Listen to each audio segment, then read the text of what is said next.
Tweet share 01 LinkedIn 0 email Theresa May's party conference speech ignored the reality that her party will not recover public support until it stops pretending Brexit will be good for the country.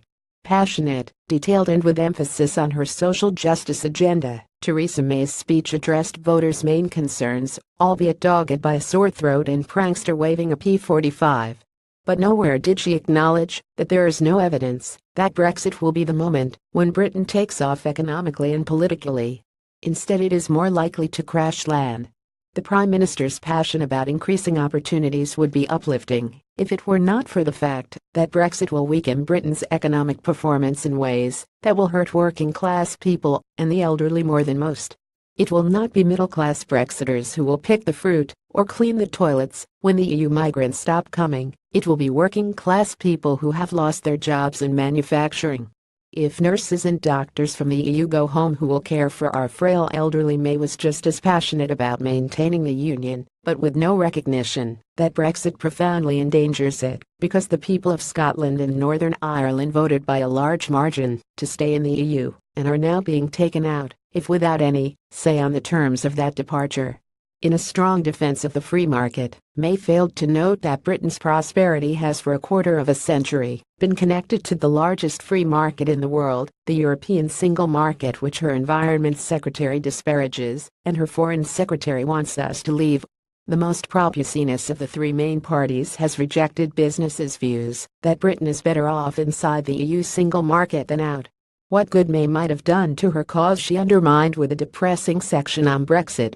The claim that whatever the outcome of our negotiations, Britain's long-term future is bright is the triumph of hope over expectation. It also sounds like yet another resurrection of that absurd phrase, no deal is better than a bad deal.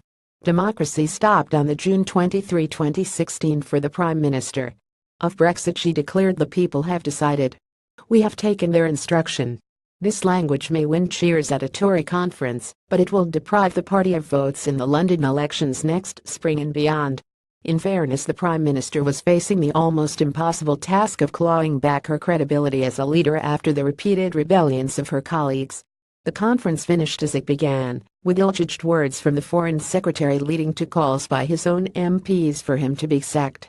The trouble is that her Foreign Secretary is an off-piste skier who hopes to trigger an avalanche, one that will bring down the Prime Minister and his cabinet rivals, but from which he will miraculously escape.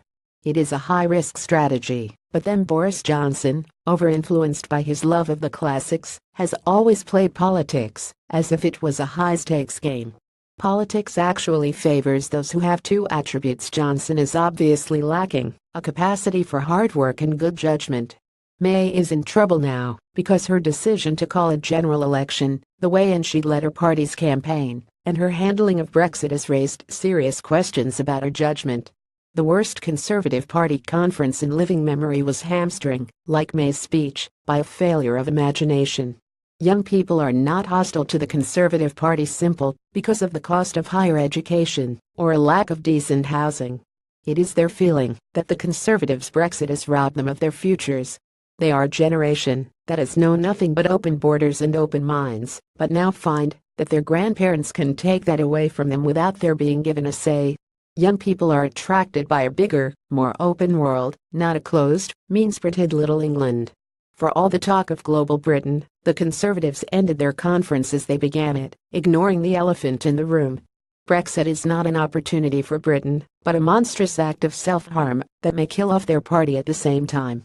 Tweet share 01 LinkedIn 0 email edited by Luke Lithgow.